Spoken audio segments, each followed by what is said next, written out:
Well, guys, we all know about the main free agents that are going to be available in about 21 days once the free agency window opens for the Broncos. But there's a lot of players that are not technically free agents or are expected to be released and haven't yet been released that I think the Broncos should very much be interested in.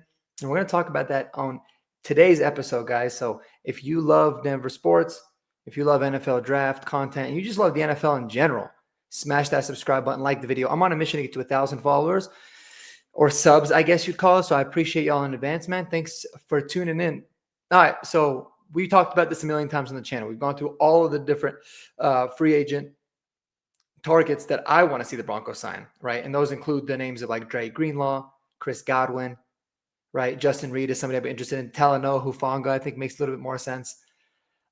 Just to name a few, right? Rico Dowdle, Aaron Jones on the running back. Those are a couple guys that I think could make sense here. Juwan Johnson is obviously someone linked here. But recently there's been a report that the Saints are going to get ready to move off of Taysom Hill, finally, after paying the guy so much money for so many years and kicking the can down the road. They're going to bite the bullet and they're going to release a very interesting player and somebody that I think, aside from Bo Nix, Sean Payton loves the most of anybody he's ever coached. He absolutely loves Taysom Hill. Now, he's somebody that I think for the Broncos makes a whole bunch of sense on a cheap 1-year deal, maybe a 2-year deal for a few $1,000,000 a year, nothing crazy, because he can fill in a void in a lot of different areas. He can help you in the run game. He can help you on tight end. But what a lot of people don't talk about is that he is absolutely elite when it comes to his special teams play. Yes, he's going to be 35 years old this year. I get it, but he came into the league really old doing the mission trips. I think he was 26 or 27 when he was drafted. So the tread on his tires isn't as much as people think, but he's not going to be this solution at the tight end position. But he can be a Joker-esque role, somebody that, you tell me that you're going to get rid of little Jordan Humphrey and replace him with Taysom Hill, you're going to take that all day, every day. So Taysom Hill is somebody for me that makes a whole bunch of sense. And then when you look at the rest of the trade market, and you look at some guys that the Broncos could potentially be interested in. I mean, Deebo Samuel is somebody that's obviously intriguing. We made a video about that. Cooper Kupp is one of my favorite trade targets. We made a video about him. And we talked about this earlier in this, actually in the middle of the season before the NFL trade deadline during the year. But I think we should revisit looking at making a trade potentially for somebody like a Travis Etienne. Now, would I be a proponent of this today like I was several months back? No, absolutely not, for several reasons. Because this is one hell of a draft for running backs. But I think if you're really wanting to bring in a veteran back, because I just, with all my bones, believe that Sean Payton and George Payton are going to do that. I think they're going to address it in the draft, but I think they're also going to bring in a vet. He's the one that would be by far and away better, even if it meant you had to give up some assets for him. He's young. He's explosive. He can catch the ball. He's got a lot of football left. He would be somebody that you'd bring in, though, and you would say he's the solution, not a part of the solution, like a Rico Dowdle or an Aaron Jones or a Najee Harris, in my opinion, would be. So, Travis Etienne is an interesting list. A name. I personally wouldn't do it at this particular point. I'm never a fan of trading assets for a running back, even if that means giving up trade capital to move up to get Ashton Genty. Now, I guess obviously it depends on how far up and what kind of capital. But we have to not lose sight of the fact that we're still a really young team here. We're a team that is developing, that is continuing to come together. We're, what I've always said, a year ahead of schedule. But I still don't believe that 2025 is going to be the year that we compete for a Super Bowl. But it's going to be that next jump that we need to make, maybe winning a playoff game or continuing in the right direction in that sense. But we can't forget what is the most important thing in terms of any roster building. That's building it through the draft. And I'd be a much bigger proponent of keeping the draft picks, if anything, trading back and acquiring more, rather than giving some up to go after a running back like a Travis Etienne, even though it would be extremely intriguing for damn sure. A couple of other names that got brought up here on this Bleacher Report, and I'm going to go ahead and pop the screen and share it here with y'all, is a couple that I felt like were kind of interesting. Was Mark Ingram. Mark Ingram. Look at that. Mixing Evan Ingram and Mark Andrews to create a running back that Sean Payton used to have. That just, hey, sometimes it works like that. But tight end Evan Ingram, tight end Mark Andrews. Let's start with the first one, Evan Ingram. he's a very interesting name. He's one of those tight ends that when he's healthy, and that's a big when, he's dynamic. He's very good. I think he caught the ball, over 100 times a couple of seasons ago. And he's a former first-round pick, right, for the Giants. But his problem is his inability to stay healthy, right? Shout out to Mark Ingram. He's got the same birthday as me. So shout out to you, September 2nd, babies. That's pretty cool. Just looking at that now. But yeah, I mean, he was drafted in the first round, pick number 23 in the 2017 draft, right? And out of Ole Miss. And, he spent his first 4 years with the Giants, and then he ended up going to the Jags in 2022.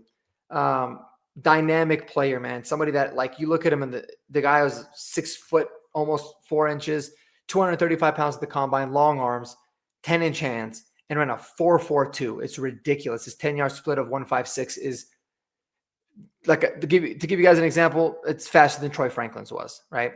So unbelievable athlete.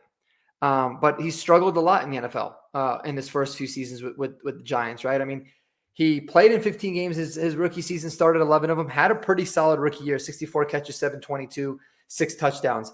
That would be about 300 yards, 2 touchdowns, and 20 catches better than all the tight ends that we had combined. That's Evan Ingram as a rookie. But then, as you can see, he had 2 injury-plagued seasons in the middle before he ultimately played, pretty much every game in 2020. But it wasn't anything that special. He had a lot of, a decent amount of catches, yards, wasn't able to get touchdowns. But then look at this. Then he blows up when he goes to Jacksonville. He finally finds himself in a situation where he's got competency and competent quarterback play, specifically with Trevor Lawrence and compared to what he had with the Giants. And in his first year with the Jags, he played all 17 games. He started 14 of them, had 73 catches, 76 yards. At the time, both of them were career highs, and 4 touchdowns. And then he follows it up in 2023 with his best year of his career by far. 114 catches, 963 yards, 4 touchdowns. Never really been a big touchdown getter, but extremely interesting guy. A really, really solid player. And last year he had 9 games where he had 47 catches. He was actually on pace for another really solid season with 365 yards and a touchdown as well before ultimately kind of pooping the bed there. So Evan Ingram is an interesting name. Listen, if you're going to tell me that maybe you swap a couple late round picks or you give like one of our 3 6th-round draft picks for Evan Ingram, sign me up for that all day, every day. I'm all for it. I'm good to take a risk on a guy that has, not just crazy potential, but he's produced at a pretty damn high level when he's healthy. Just hope that he can figure out a way to stay healthy. Hopefully this, obviously we understand how this new strength and conditioning program that we have here in Denver has yielded unbelievable results. So, hey man, bring him in. Why the hell not? That would be really interesting. And then another guy that came up on the list there was Mark Andrews, right? So Mark Andrews was listed on there too. I get it, guys. I understand. Mark Andrews blew the playoff game. It was a terrible performance. It really was. It sucked for somebody like him. But let's not let a bad game, deter us from just the kind of player that Mark Andrews is, man. I mean, let's face it, guys. This dude's worst year by far and away, which was his rookie year, is better than the best year of any tight end that we have currently on the team. Absolute, all pro for many seasons, Pro Bowler, one of the best tight ends in the NFL for many, many years. Model of consistency. Yes, he has been injury plagued as well, right? He's 29 years old. He's actually, crazy enough, he's younger than Mark Ingram by exactly a year. He's a September 6th baby. So it's, he's somebody that could make a whole lot of sense. Could the Ravens move on from him? I mean, maybe. I don't know what the cap situation is like. We could take a look at that if y'all want. But when it comes to Mark Andrews, yeah, I mean, he's an immediate day one alpha game wrecker type of person in the room. And maybe after having such a rough postseason game, maybe he needs a fresh start. I don't know. But I'm guessing it's a cap casualty. They obviously have Isaiah Likely, who's ready to kind of step into a more of a big role. He's what would be considered a depreciating asset, or that's kind of messed up to say, but depreciating player, descending player. And so, yeah, sometimes that happens. But he's only 29 years old, guys. And, he wasn't even really fully healthy this year until like later on in the year. but you even look at his postseason career. I mean, the guy's had a tendency of playing pretty well in the postseason too. I mean, there's no doubt about it. And so he doesn't have any postseason touchdowns, which is kind of wild. But I will tell y'all that I think Mark Andrews is still and will continue to be one of the best tight ends in the NFL for the next few years. Obviously, you got a lot of the young guys that are ready to, jump over him, but he would be a phenomenal addition to the Denver Broncos tight end room. I mean, really, at this point, anything is an upgrade. But sign me up. Sign me up for some Mark Andrews. I mean, and look at this, all these franchise records, right? The most touchdowns, the most single season receiving yards, most receptions in a single season, most touchdown receptions by a tight end in a season, most receiving yards. And guys, don't forget, Shannon Sharp played for this team, right? I mean, the Ravens have had some pretty decent tight ends over the course of their history as well. So, yeah, I mean, you give me, look at the 2021 numbers, 107 catches, 1,300 yards, 9 touchdowns. Even this year with the rough year that he's had, he played in 17 games. He really wasn't healthy for a lot of them. He still had 55 catches. He still had 11 touchdowns. He's a red zone weapon. He's smart, and he's extremely well-rounded. So sign me up for some Mark Andrews, man. If you're going to talk to me about all of the guys that we could trade for, you're talking about Debo. You're talking about Cooper Kupp, Travis Etienne, Mark Ingram, Garrett Wilson, Mark Andrews. I'm taking Mark Andrews over all those guys because I think he's the best. First of all, he directly is he plays the position of our biggest position of need. I think he's still a phenomenal player. And I think if we had to get him, it wouldn't be as high of a cost as a lot of people think, but it definitely wouldn't it might be equivalent to what you would give for a Deebo Samuel. Definitely less than probably what you would give for a Garrett Wilson. So sign me up for some Mark Andrews, man. But let me know what y'all think about those guys below, right? How do you feel about Taysom Hill? How do you guys feel about Mark Andrews or Evan Ingram? I think both guys are amazing candidates. And so sign me up for any of them. No doubt about that.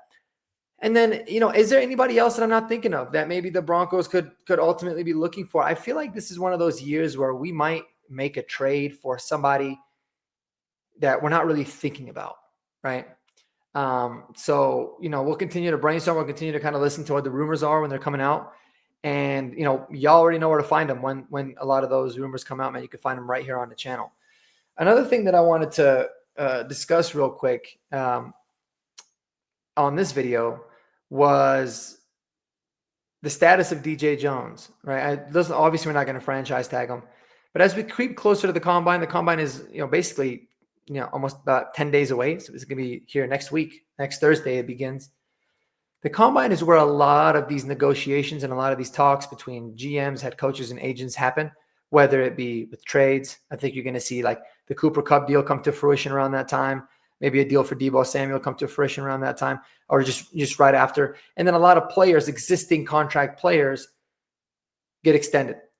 And so that got me thinking, the more that I kind of sit around and I think about it, the more I feel like we need to kind of prioritize DJ Jones to come back to this team. Although I feel like Malcolm Roach could be a direct replacement for him and probably still produce at a very high level. If Malcolm Roach gets hurt, then what, right? The depth behind this team, it's lacking a lot. And I also feel like now with this defensive line class and the draft being so deep with a lot of guys, but mainly with, traditional 3-tech, 5-tech type of guys, like hand in the dirt, 3-4 ends rather than true nose tackles, right? There are a few of those, but there's so many guys that are dynamic. I like the idea of just shoring up the middle with DJ Jones, knowing that anything happens, we got a guy in Malcolm Roach that can come in and play that position. And then getting a couple of these defensive linemen in this draft if you can. Maybe one that projects a little bit like a nose,